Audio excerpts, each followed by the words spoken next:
Hello everyone, इस video में हम क्लास 12 के 7th चैप्टर इंटीग्रल्स की एक्सरसाइज 7.1 करेंगे। इस एक्सरसाइज के सभी क्वेश्चंस हम इस वीडियो में करेंगे और बाकी एक्सरसाइज के सॉल्यूशंस के लिए डिस्क्रिप्शन बॉक्स में प्लेलिस्ट चेक करें। तो शुरू करते हैं। तो देखो, यहाँ पे हमें इनका एंटी डेरिवेटिव फाइंड करना है। किस से? By the method of inspection. इसका क्या मतलब है? इसका मतलब यह है कि मान लो आपको इसका फॉर्मूला नहीं आता है कि साइन एक्स का इंटीग्रेशन क्या होता है, ये आपको नहीं पता है, तो आप कैसे फाइंड करेंगे? तो इसीलिए यहाँ पे इन्होंने एंटी डेरिवेटिव वर्ड यूज़ किया है। बेसिकली इंटीग्रेशन एंटी डेरिवेटिव ही होता है। यानी आपको अगर डिफरेंशिएशन का फॉर्मूला पता है तो उससे आप इंटीग्रेशन कैसे निकालोगे, क्योंकि आप जानते होंगे कि डिफरेंशिएशन एंड इंटीग्रेशन एक दूसरे के बिल्कुल ऑपोजिट होते हैं। अगर आप एक चीज़ का डिफरेंशिएशन करके दूसरी चीज़ आएगी तो उसका इंटीग्रेशन करके ये वाली चीज़ आ जाएगी। मीन्स मान ली जैसे x है, इसका डिफरेंशिएशन करके आता है 1, तो 1 का जो एंटी डेरिवेटिव होगा वो x हो जाएगा, है ना। इसी प्रकार से जैसे x स्क्वायर है, इसको डिफरेंशिएट करेंगे तो 2x आएगा, तो 2x का एंटी डेरिवेटिव क्या हो गया? x स्क्वायर हो गया। तो हमें यही करना है कि डिफरेंशिएशन का फॉर्मूला अगर हमें पता है तो हमें उसका इंटीग्रल मिल जाएगा, यानी एंटी डेरिवेटिव। तो सबसे पहले है sin 2x। अब आप ये सोचो कि किसको डिफरेंशिएट करके साइन आता है। तो आप जानते हैं कि कॉस को डिफरेंशिएट करके साइन आता है। तो आप क्या करोगे कि इस तरह से लिखेंगे cos 2x, और ये क्या होगा? cos 2x होता है, इसका differentiation minus sign 2x into 2 हो जाएगा, ठीक है। और यहाँ पे अगर मैं साइन 2x की वैल्यू फाइंड करूँ तो क्या होगा? -2 इधर आ जाएगा दूसरी साइड में, तो 2 तो नीचे चला जाएगा, और बेसिकली ये सिचुएशन हमें मिल जाएगी। तो यहाँ तक सब ठीक ठाक है। इस -1/2 को अंदर लेके चलते हैं तो हमें ये मिल जाएगा cos 2x। इतना समझ आ गया आपको? यानी हमारे पास है sin 2x is equal to this. इसका क्या मतलब है? इसका ये मतलब है कि जब आप इस चीज़ को डिफरेंशिएट करोगे तो ये मिलेगा। तो इसका मतलब ये है कि यानी इसका एंटी डेरिवेटिव ये है। आप समझ रहे हो ना? इसको डिफरेंशिएट करके ये मिल रहा है तो इसका एंटी डेरिवेटिव ये हो गया है। तो आप लिखोगे सीधे से कि therefore anti derivative of sin 2x is -½ cos 2x। ये हमारा आंसर है। दूसरा क्वेश्चन है cos 3x। तो अब आप बताइए cos किसका डिफरेंशिएशन होता है? तो आप जानते हैं साइन का डिफरेंशिएशन cos होता है। तो हम लिखेंगे कि d/dx sin 3x equals to, तो ये हो जाएगा cos 3x, है ना। साइन का डिफरेंशिएशन cos होता है, इंटू 3 आ जाएगा साथ में। अब देखो, तो यहाँ पर जो है अगर हमें cos 3x निकालना हो तो क्या होगा? ये 3 इस तरफ आ जाएगा तो 1 में आ जाएगा d/dx sin 3x, और अब ये 1/3 को अंदर लेके जाओ, cos 3x equals to 1/3 sin 3x। इसका ये मतलब है कि जब आप इससे डिफरेंशिएट करोगे तो ये मिलेगा। इसका मतलब इसका एंटी डेरिवेटिव ये हो गया है। तो हम फाइनल स्टेटमेंट लिखेंगे therefore the anti derivative of cos 3x is 1/3 sin 3x। Third part हमारे पास है e⁻²x। तो आप जानते हैं कि ex का डिफरेंशिएशन भी ex ही होता है। तो हम क्या करेंगे कि d/dx यानी डिफरेंशिएशन करेंगे हम इसका, तो क्या मिलेगा? तो एक तो यही आएगा एज इट इज़, इंटू 2 हो जाएगा, और इस वजह से ये जो है क्या होगा? ये 2 नीचे आ जाएगा और ये ऐसे आ जाएगा, है ना। अब ये हाफ को अंदर लेके चले जाओ तो ये हो जाएगा e⁻² equals to half e power 2x। तो यानी इसका क्या मतलब है कि इसका डिफरेंशिएशन है ये, यानी इसका एंटी डेरिवेटिव होगा ये। तो हम फाइनल स्टेटमेंट लिखेंगे कि therefore the anti derivative of e power 2x, जो कि क्वेश्चन में पूछा गया है, equals to half e power 2x। ये हमारा आंसर है। फोर्थ पार्ट हमारे पास है, हमने इसका एंटी डेरिवेटिव फाइंड करना है। अब देखो, यह है ax प्लस बी का क्यूब का स्क्वायर, तो यानी किसका डिफरेंशिएशन होगा कि जो ये मिलेगा हमें। तो आप जानते हैं कि एक्स क्यूब को जब हम डिफरेंशिएट करते हैं तो एक्स स्क्वायर के उसमें आता है, हालांकि 3 भी आता है साथ में, लेकिन एक पावर कम हो जाती है। तो यहाँ पर हम क्या करेंगे, हम डिफरेंशिएट करेंगे ax प्लस बी की पावर 3 को, इसके क्यूब को हम डिफरेंशिएट करेंगे तो हमें क्या मिलेगा। तो ये हो जाएगा, देखो 3 आगे आएगा, ये है ax प्लस बी इसका स्क्वायर, ठीक है ना ये, लेकिन साथ में इंटू अंदर वाले का भी डिफरेंशिएशन होगा, चेन रूल के हिसाब से आपको पता होगा, तो इंटू ए हो गया है। तो इसका मतलब ये है कि जो ये चीज़ है ये क्या होगी, ax प्लस बी का स्क्वायर ये होगा 1/3a और d over d x ax plus b cube. अब समझ गए आप क्या प्रोसेस चल रहा है। तो इस वजह से अब देखो हम इसको अंदर लिख देंगे, तो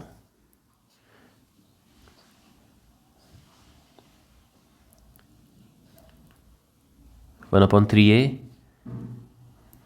x प्लस बी क्यूब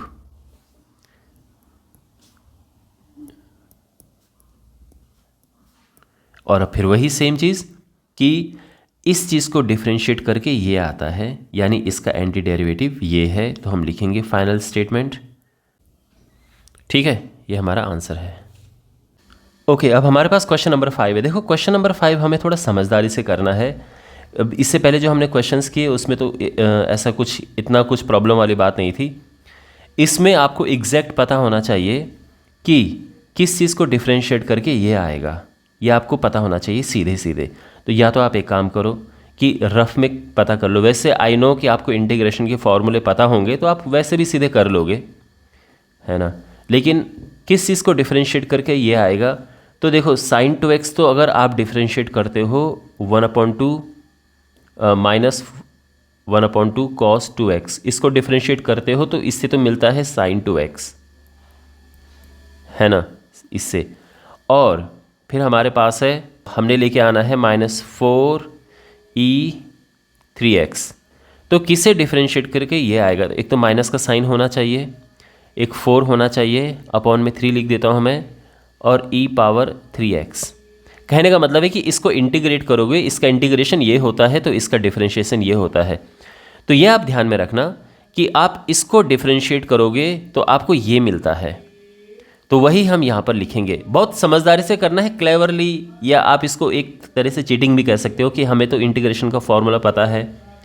तो यहाँ पे हम सीधा लिखेंगे कि अगर हम इसे डिफरेंशिएट करते हैं, यानी -12 cos 2x minus 4/3 e power 3x, इसको डिफरेंशिएट करते हैं तो क्या मिलता है, हमें मिलता है sin 2x माइनस 4e3x, ये मिलता है ना, इसे डिफरेंशिएट करके। तो इसीलिए anti derivative of this is equal to this. I hope आपको ये सोल्यूशन समझ आ गया होगा। तो यहाँ पर हमारे पास ये है क्वेश्चन। तो जब भी हमें इंटीग्रेशन करना होता है यूजुअली हम क्या लिखते हैं, लेट और आई करके लिख देते हैं, I is equal to 4e power 3x plus 1 dx। तो अब इनको सेपरेट कर देते हैं। तो यहाँ पर जो है 4 ये है, तो ये 4 हम बाहर लेके आ जाते हैं, 4e power 3x dx plus अब इंटीग्रेशन 1 dx, ठीक है। तो इसका इंटीग्रेशन होगा ई एक्स का ई एक्स एज इट इज़ होता है, तो यानी ई की पावर 3x का ये एज इट इज़ होगा। लेकिन साथ में क्या होता है कि इस चीज़ का डिफरेंशिएशन नीचे आ जाता है, यानी इसको डिफरेंशिएट करोगे 3x को तो क्या आएगा, 3 आएगा ना, वो नीचे आ जाता है। और ये ध्यान रखना, ठीक है। आपको याद होगा जब हम इसका डिफरेंशिएशन करते थे तो इसका जब डिफरेंशिएशन होता था क्या होता था, ये और फिर इसका चेन रूल के हिसाब से मल्टीप्लाई होके ये यहाँ पे आ जाता था। इंटीग्रेशन में बस उल्टा होता है, ये चीज़ डिवाइड में आ जाती है। 1 का इंटीग्रेशन x होता है और इसमें c लग जाता है, तो ये हमारा आंसर है 4/3 e power 3x plus x plus c।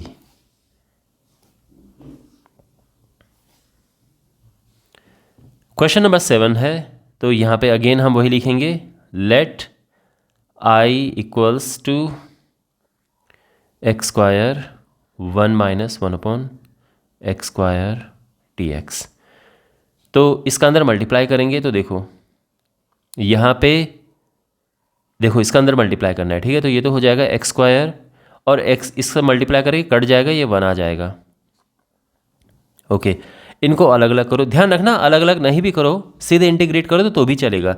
इसका इंटीग्रेशन होता है x³ और 1 का माइनस आएगा, 1 का इंटीग्रेशन x होता है और ये प्लस c आ जाएगा।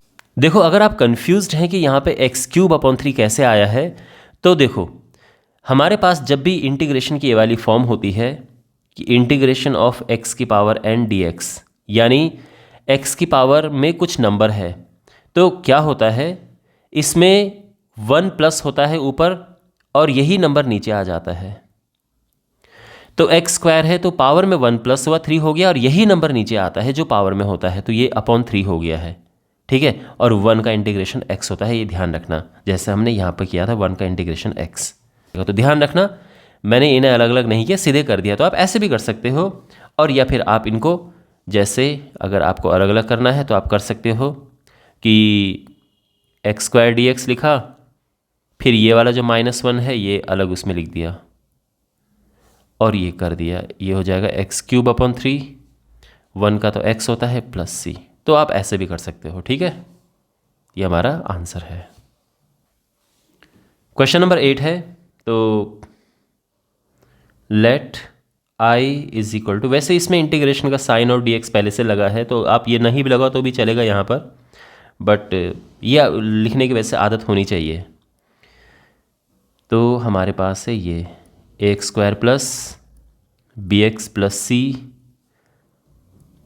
dx। तो या तो आप डायरेक्ट कर सकते हैं या फिर इनको सेपरेट करके कर सकते हैं। तो डायरेक्ट अगर मैं इसको करूं तो देखो कांस्टेंट एज इट इज़ आता है, ये ध्यान रखना, और x² का हो जाएगा x³/3, है ना। फॉर्मूला होता है ना कि x की पावर n का इंटीग्रेशन होता है xn+1/n+1, इस तरह से।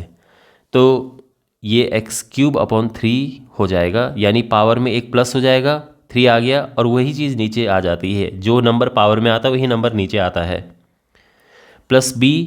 और अब x का इंटीग्रेशन होगा, तो x का इंटीग्रेशन करेंगे तो क्या होगा, x की पावर 1 है तो 1 में एक प्लस हो जाएगा 2 और यही नंबर नीचे आ जाएगा।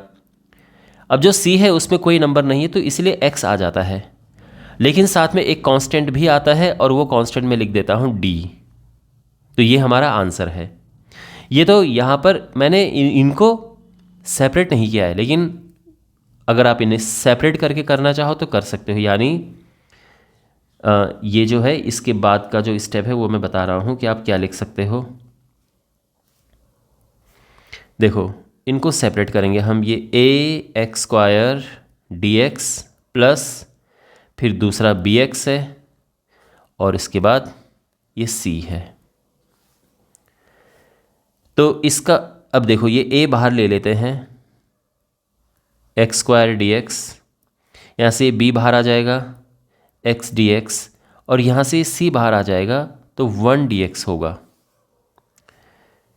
x² का इंटीग्रेशन करेंगे x³/3, क्योंकि पावर एक प्लस हो जाती है, ये 3 हो जाएगा और वही नंबर नीचे आता है।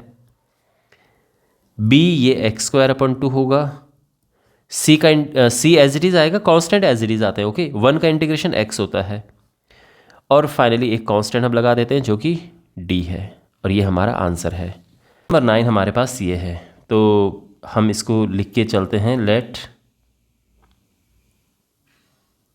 I equals to 2x square plus EX dx।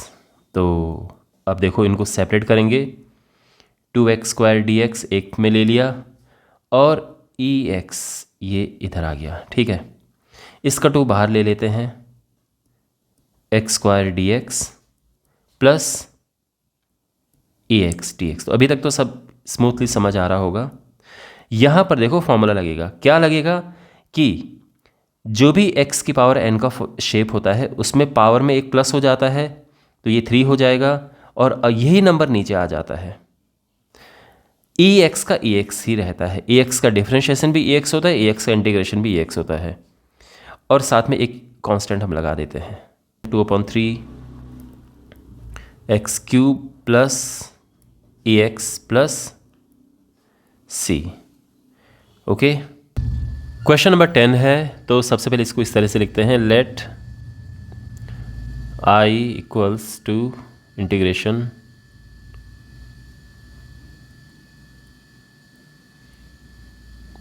dx, और अब हमें इसका स्क्वायर करना है, इसको सिंप्लीफाई करना है, तो रूट x का स्क्वायर करेंगे, x आएगा, है ना, x माइनस वाई का होल स्क्वायर से ओपन करेंगे, तो ये हुआ। फिर a square plus b square यानी plus 1/x minus 2ab, 2 into this, वैसे वो कट जाएगा, चलो लिख ही देते हैं, तो ये तो कट गया है। अब ये आ जाएगा x plus 1/x minus 2 dx। इनको अलग अलग करते हैं, x dx plus 1/x dx minus ये 2 है, और इसको 1 लिख देते हैं, ठीक है ना, ये 2 बाहर लिया हमने, ये समझ लो। इस तरह से x का इंटीग्रेशन होता है x स्क्वायर अपॉन 2, है ना, x की पावर 1 है, 1 पावर प्लस हो जाएगी तो 2 हो जाएगा, और जो ऊपर नंबर आता है वही नीचे आता है। 1/x का इंटीग्रेशन होता है log x, ये ध्यान रखना। अगर केवल नीचे x है, केवल x है, तो हमेशा ये log x होगा। x के अलावा नीचे कुछ भी और है, x के अलावा का मतलब है कि देखो 1/x का log x होता है, लेकिन अगर इसमें रूट लग गया तो फिर log x नहीं होगा, या इसमें अगर स्क्वायर लग गया तो फिर log नहीं आएगा, है ना, या इसमें कुछ और हमने लिख दिया, e पावर x लिख दिया, तो log नहीं आएगा। log x तभी होता है जब केवल और केवल x होता है, एग्जैक्टली ये है, ये ध्यान में रखना। ओके, और रूट x हो तब क्या करें वो आप आगे समझ जाएंगे आने वाले क्वेश्चंस में। 2 और 1 का इंटीग्रेशन x होता है, और प्लस c हम लिख देते हैं कांस्टेंट। क्वेश्चन नंबर 11 है, तो इसको लिखते हैं इस तरह से। देखो मैं फिर आपको कह रहा हूँ कि इसमें इंटीग्रल का साइन पहले से बना हुआ है, dx ये है, और ज़्यादा हमें इसमें कुछ करना नहीं होता है, तो इसलिए आप i यहाँ पे न भी लिखें तो भी चल जाएगा, लेकिन जैसा मैं कहता हूँ कि i लिखने की आदत होनी चाहिए, क्योंकि बाद में हर क्वेश्चन में आपको i लिखना पड़ेगा, तो इसलिए यहाँ पे मैं ये लिख रहा हूँ। अब हमने इसे डिवाइड करना है, तो इसके लिए इनको सेपरेट करते हैं। x³ x square 5x² x square minus 4x square dx, ये हुआ। x³ x स्क्वायर होता है x स्क्वायर से x स्क्वायर यहाँ पे कटा, 5 आ गया, एंड 4x स्क्वायर होगा 4x माइनस 2 dx। इनको सेपरेट करके लिखते हैं, x dx plus 5 dx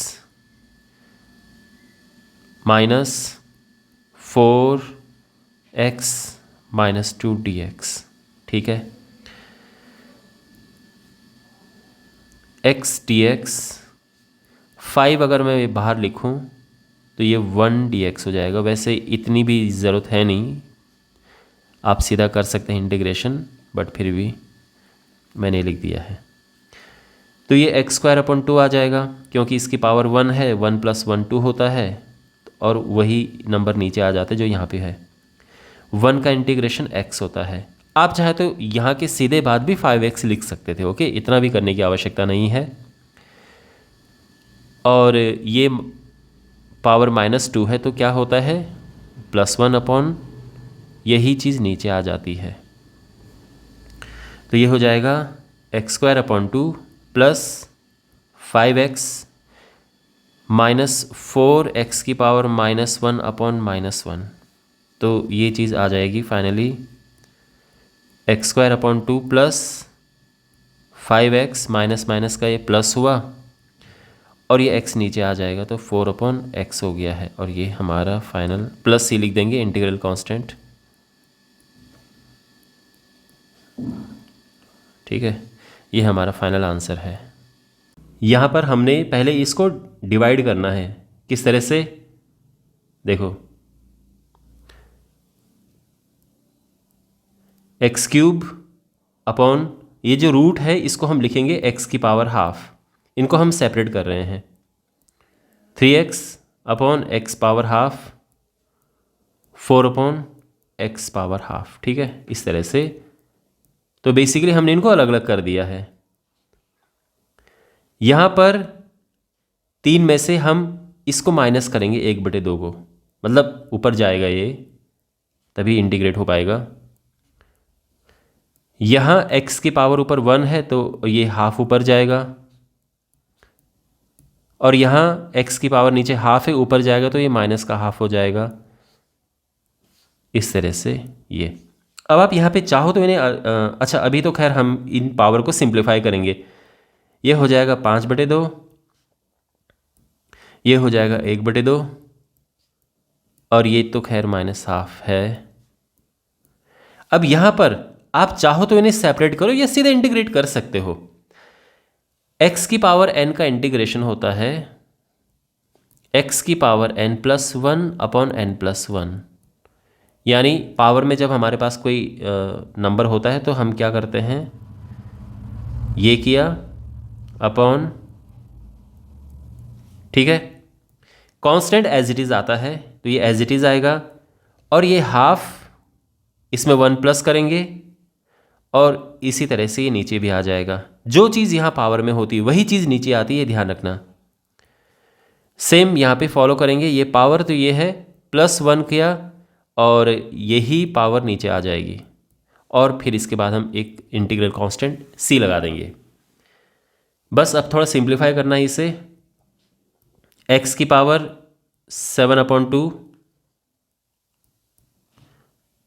upon 7/2, 3x की पावर 3/2 अपॉन 3/2 प्लस 4x की पावर, ये देखो -1/2 और +1 है तो ये प्लस का हाफ हो जाएगा, और ये नीचे भी प्लस का हाफ हो जाएगा, और ये +c।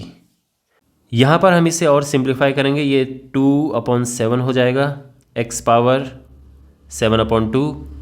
ये देखो 3 से 3 कैंसिल हो जाएगा, 2 ऊपर चला जाएगा, 3/2, और ये 2 ऊपर जाएगा तो 8 हो जाएगा, और ये x की पावर हाफ है, हाफ पावर को हम √x लिखते हैं, और ये है, इसका आंसर आ चुका है। क्वेश्चन नंबर 13 है, तो सबसे पहले इसको इस तरह से लिख देते हैं, let i = x³ minus x² plus x - 1 upon x - 1। देखो इसका फैक्टराइजेशन हो सकता है, तो हम एक काम करते हैं, सबसे पहले इसको देखते हैं, x³ minus x² plus x - 1, ये क्या होता है। देखो x² कॉमन आया, अंदर बचा x - 1, यहाँ इन दोनों में से 1 कॉमन आया, अंदर बचा x - 1, x - 1, और ये हुआ x² + 1, है ना। हमने इसका फैक्टराइजेशन किया है। अब वापस ये चीज़ आ जाएगी, देयरफॉर जो i है ये हो जाएगा इंटीग्रेशन ऑफ, तो इसकी जगह पे अब ये चीज़ आ जाएगी, है ना। यानी ये हमने फैक्टराइज करके ये निकाल दिया है, तो ये है upon x minus one dx। अब यहाँ पे x माइनस वन कैंसिल हो गए हैं और अब ये बच गया है, तो ये हो जाएगा x square plus one dx। और अब इसको देखो, यहाँ पे हम इन्हें सेपरेट कर सकते हैं लेकिन सीधा इंटीग्रेट भी कर सकते हैं। एक्स स्क्वायर का हो जाएगा एक्स क्यूब अपॉन थ्री, है ना। अभी तक अगर आपने पीछे क्वेश्चंस किए हैं आप समझ चुके होंगे क्यों ऐसा है। और वन का एक्स होता है प्लस सी, और ये इसका आंसर है। क्वेश्चन नंबर 14 है, तो इसको आई करके लिखते हैं। वैसे यहाँ पे ज़रूरत नहीं पड़ेगी, बट फिर भी जैसे कि मैं कहता हूँ आई लिखने की आदत होनी चाहिए। और हमने इसे सिंप्लीफाई करना है, तो ये इसको हम लिख देंगे हाफ, है ना। रूट एक्स हाफ पावर होता है एक्स का। और अब हमने इसका अंदर मल्टीप्लाई करना है, तो ये हो जाएगा x power half minus x की पावर, ये वन है ये हाफ है तो ये 3/2 हो जाएगा प्लस, है ना। मल्टीप्लाई करने पे पावर्स प्लस होती हैं। और अब हम या तो इन्हें सेपरेट करके इंटीग्रेट करें या डायरेक्ट कर दो। और मेरा ये सुझाव है, ये सजेशन है कि आप डायरेक्ट कर दिया करो, अलग अलग करने की ज़रूरत बिल्कुल भी नहीं है, कोई इसमें मुश्किल नहीं होती है। तो यहाँ पर ये पावर वन प्लस किया अपॉन इस तरह से, है ना। और ये है यहाँ भी वन प्लस किया अपॉन जो इसका नॉर्मल फॉर्मूला ही है ना। नॉर्मल फॉर्मूला आप जानते होंगे कि x की पावर n का इंटीग्रेशन होता है x power n+1 upon n+1। तो वही है, पावर में वन प्लस किया, जो पावर ऊपर है वही नीचे आ जाती है, वही नंबर नीचे आ जाता है। और सिंप्लीफाई करेंगे तो ये 3/2 हो गया, और ये भी 3/2 हो जाएगा, और ये हो जाएगा 5/2 प्लस सी। एंड फाइनली इसका आंसर हम लिख देंगे, देखो पलट के इसको लिख देंगे हम 2/3 x power 3/2 minus 2/5 x power 5/2 plus c. Okay, तो ये हमारा फाइनल आंसर है। क्वेश्चन नंबर 15 है, तो इसको इंटीग्रेट करने के लिए हमें थोड़ा सिंप्लीफाई करना होगा इसे। तो देखो ये है x की power half 3x² plus 2x plus 3 dx। अब इसका अंदर मल्टीप्लाई करेंगे तो ये हो जाएगा, इसका अंदर मल्टीप्लाई करेंगे 3x पावर, देखो मल्टीप्लाई करने पे पावर्स ऐड हो जाती हैं, तो 2 plus half 2 times x power 1 plus half and 3 times x power half. Okay, और ये हो जाएगा 3x raise to the power 5/2 plus 2x raise to the power 3/2 plus 3x power half. तो अभी तक सब ठीक चल रहा है। और अब हम इसे इंटीग्रेट करेंगे, तो देखो अलग अलग करने की ज़रूरत है नहीं, अभी तक आप समझ चुके होंगे। हम सीधा इंटीग्रेट यहाँ पर कर सकते हैं। फॉर्मूला कौन सा लगेगा यहाँ पे, x raise to the power n dx का फॉर्मूला। तो क्या होता है, पावर में 1 प्लस हो जाता है, और जो भी नंबर पावर में लिखा होता है वो नीचे आ जाता है। तो सेम यहाँ पे करेंगे, कांस्टेंट एज इट इज़ आता है, और x की पावर यहाँ पर है 5/2, तो फॉर्मूले के हिसाब से +1 करेंगे अपॉन, और जो भी पावर में लिखा है वही सेम नीचे लिखते हैं। फिर यहाँ 2 एज इट इज़ आया, x की पावर 3/2 + 1 अपॉन 3/2 + 1, और यहाँ पर अगेन पावर में 1 प्लस किया, और वही चीज़ हमें नीचे लिखनी है प्लस इंटीग्रल कांस्टेंट। तो ये हो जाएगा 3x की पावर, देखो ये होता है 2 × 2 7/2, नीचे भी 7/2, 2 times x power 5/2 upon 5/2, 3 times x power 3/2 upon 3/2 plus c. Okay, और फाइनल आंसर जो होगा हमारा दैट वुड बी, देखो ये 2 जाएगा ऊपर, तो मल्टीप्लाई होके 6 आ जाएगा, 6/7 x पावर 7/2। यहाँ ये 2 पर जाएगा तो 4/5 हो जाएगा, x पावर 5/2। यहाँ ये 3 से 3 कट जाएगा और ये 2 ऊपर चला जाएगा तो 2x पावर 3/2 प्लस c, और ये हमारा फाइनल आंसर है। क्वेश्चन नंबर 16 यहाँ पर, तो बेसिकली 3 डिफरेंट टाइप के फंक्शंस यहाँ पे हैं और इसलिए 3 डिफरेंट टाइप के फॉर्मूलाज लगेंगे, तो ऑब्वियसली आपको फॉर्मूलाज का पता होना चाहिए। तो यहाँ पर सीधा इंटीग्रेट करते हैं। अगर आप चाहो तो इन्हें सेपरेट कर सकते हो, यानी अगर आप चाहो तो इन्हें ऐसा लिख सकते हो कि 2x dx को एक तरफ लिख दिया, फिर 3 cos x dx इस तरह से, और इसके बाद इंटीग्रेशन ऑफ ये ऐसे लिख दिया। उसके बाद ये 2 बाहर लेके आ गए, x dx 3 बाहर लेके आ गए, इंटीग्रेशन cos x dx, और यहाँ पर ex dx। और अब हम इंटीग्रेट करेंगे तो 2 तो एज इट इज़ आएगा, ये हो जाएगा, देखो यहाँ पे पावर 1 है तो ये 1 + 1 हो जाएगा, यानी 2/2 है ना। cos x का इंटीग्रेशन होता है sin x, और ex का इंटीग्रेशन ex ही होता है, और इंटीग्रल कांस्टेंट आ जाएगा। 2 से 2 कैंसिल हुआ और फाइनल आंसर आ जाएगा x² - 3 sin x plus ex plus c। तो ये है, तो यहाँ पे हमने क्या किया, इनको सेपरेट किया और फिर जाके इंटीग्रेट किया। लेकिन अगर आप चाहो तो यहाँ के बाद सीधा आप ये स्टेप लिख सकते हो। अब मतलब आपको सेपरेट करने की आवश्यकता नहीं है, आप सीधा इंटीग्रेट कर सकते हैं। ये हमारा आंसर है। क्वेश्चन नंबर 17 है, तो यहाँ पे हम इंटीग्रेट इसे करेंगे। तो देखो कौन सा फॉर्मूला अप्लाई करेंगे, तो सबसे पहले यहाँ पर इसको सिंप्लीफाइड फॉर्म में लिख देते हैं। और ध्यान रखना, इनको अलग अलग करने की ज़रूरत नहीं होती है, तो मैं इनको अलग अलग नहीं करूँगा। बस ये स्टेप मैंने क्यों लिखा है इस तरह से, क्योंकि x रूट में है तो थोड़ा रूट में इंटीग्रेट करना थोड़ा कंफ्यूजिंग होता है, इसीलिए मैं इसको ऐसे करके लिख रहा हूँ। और उसके बाद डायरेक्ट हम फॉर्मूला अप्लाई करेंगे। तो 2 एज इट इज़, देखो हम इसको अलग अलग कर सकते हैं लेकिन उससे हमें कुछ फ़ायदा नहीं होता है। आप सीधा इंटीग्रेट कर सकते हैं 2 एज इट इज़, कॉन्स्टेंट को एज इट इज़ लिखो, x² जो है ये 2 + 1 करके 3 हो जाते हैं, तो सीधे 3/3 लिख सकते हैं। 3 as it is, sin x का इंटीग्रेशन होता है -cos x। ध्यान रखना, sin x का डिफरेंशिएशन cos x होता है लेकिन इंटीग्रेशन -cos x होता है, कीप इन माइंड।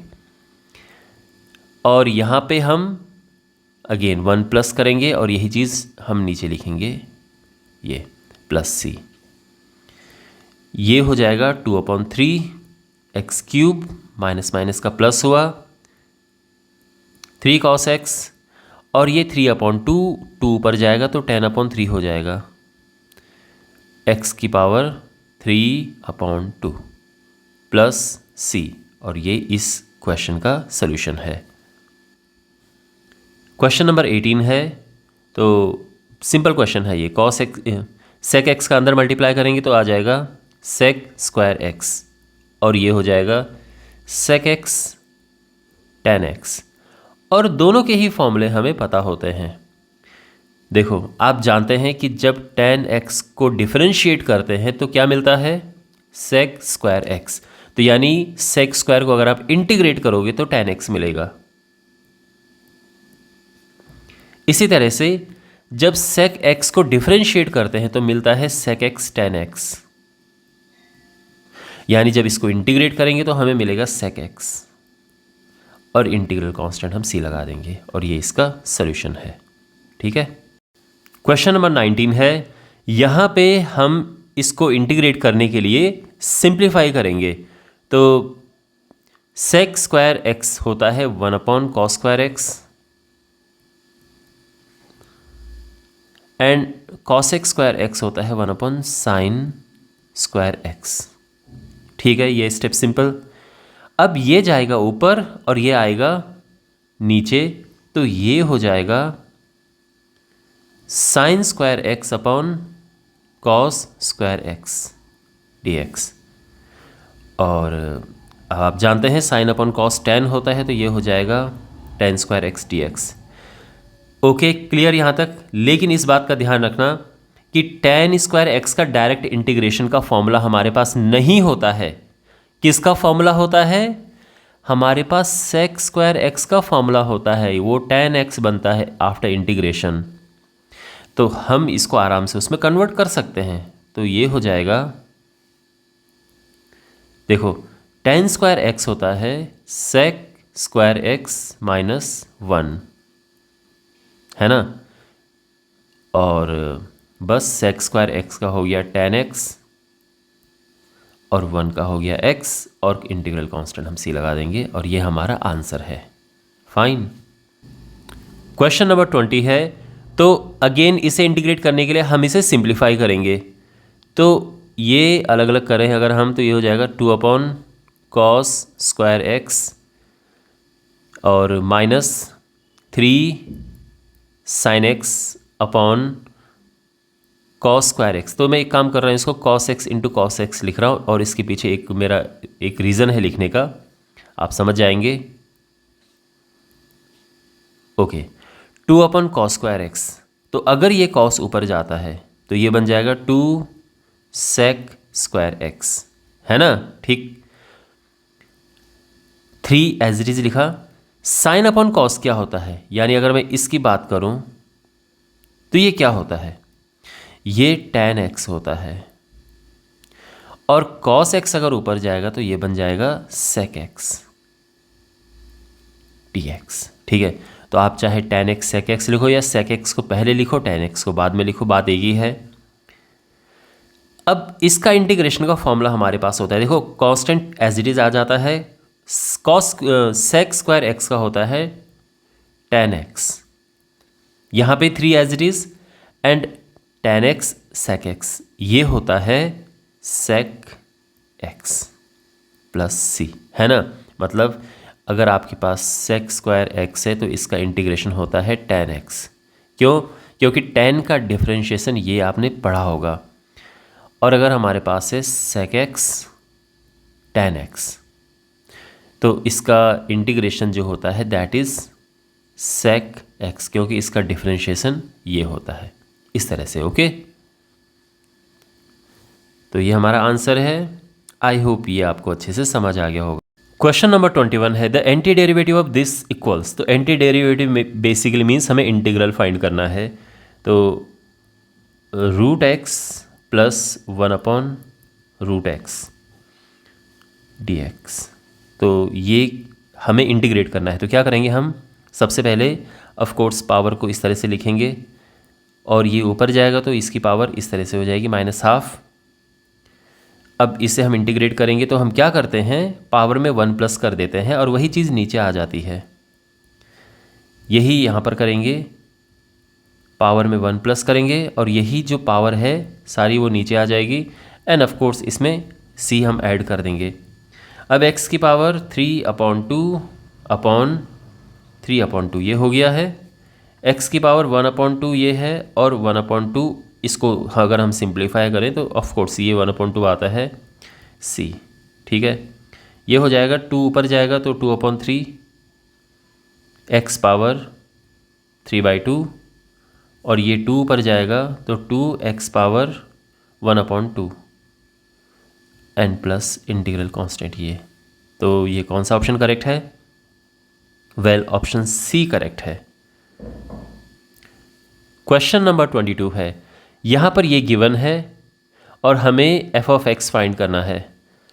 ओके, तो एक बात ध्यान रखो, अगर हमारे पास ये गिवन है कि किसी फंक्शन का डेरिवेटिव, यानी मान लो कि एफ डैश एक्स हमारे पास कुछ है, मान लो कि ये है एक्स प्लस 5, और हमें फाइंड करना है कि वो फंक्शन क्या है, तो हमें इसका इंटीग्रेशन हमें करना होगा। या अगर हम दूसरी फॉर्म में ये कहें कि अगर हमारे पास d/dx है, यानी किसी फंक्शन का डेरिवेटिव है, और हमें वो फंक्शन निकालना है, तो हमें क्या करना पड़ेगा, देखो dx तो उधर चला जाएगा,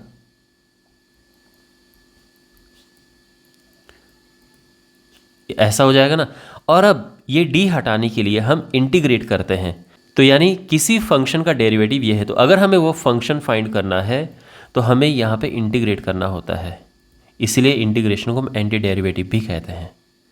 ठीक है, इस बात को ध्यान रखो। और अब हम ये क्वेश्चन करते हैं।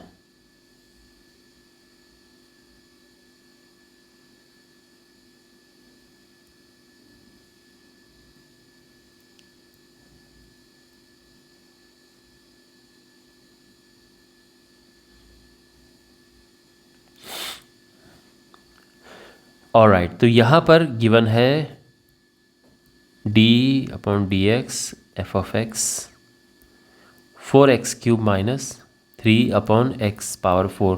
ये जो चीज़ है इसका भी यूज़ हम बाद में करेंगे, ये c निकालने का काम आएगा, जो c आता है ना इंटीग्रल कांस्टेंट। ओके, तो सिंपली यहाँ पर अगर हम ये लिखें तो ये हो जाएगा 4x³, इसको ऊपर लिख के आ जाते हैं, इंटीग्रेशन करने में आसानी रहेगी, dx, और अब ये d हटाएंगे हम यहाँ से तो ये इंटीग्रेशन का साइन लग जाता है। ये है, यहाँ तक क्लियर है, ये इंपॉर्टेंट पार्ट था, आगे तो आसान है। अब ये जो है हम ऊपर 1 प्लस करते हैं और नीचे यही पावर 4 नीचे आ जाती है। आई एम श्योर आपको अभी तक तो ये पता चली गया होगा। -4 + 1 करेंगे तो माइनस का 3 आता है और वही -3 नीचे आ जाएगा, एंड ऑफ कोर्स कांस्टेंट तो आएगा ही। 4 से 4 कटा, -3 से -3 कटा, और हमारे पास आएगा ये, इसको अगर हम नीचे लिख के आ जाएं तो ये हो जाएगा। और अभी तक की कहानी ये है, तो अभी तक सब समझ आ गया। और अब जो इसमें एडिशनल इन्फॉर्मेशन गिवन है ये c निकालने में हेल्प करेगी हमारी। तो देखो x की जगह पे 2 पुट करते हैं तो f ऑफ 2 हो जाएगा 2 पावर 4 + 1 अपॉन 2 पावर 3 + c। तो ये है 0 और ये हो जाएगा 16 + 1 अपॉन 8 + c। 0 क्यों है? क्योंकि f ऑफ 2 0 दिया है ना ये, तो 0 हो जाएगा। यहाँ पे ये ऊपर जाएगा तो 128 + 1 129, 129 अपॉन 8 + c, और यहाँ से c आ जाएगा -129 अपॉन 8। और अब c की वैल्यू को हम पुट करेंगे इसमें, तो f ऑफ x हो जाएगा x power 4 + 1 upon x power 3 -129 upon 8। तो आप देख सकते हैं कौन सा ऑप्शन करेक्ट है। ऑप्शन ए करेक्ट है। ऑलराइट।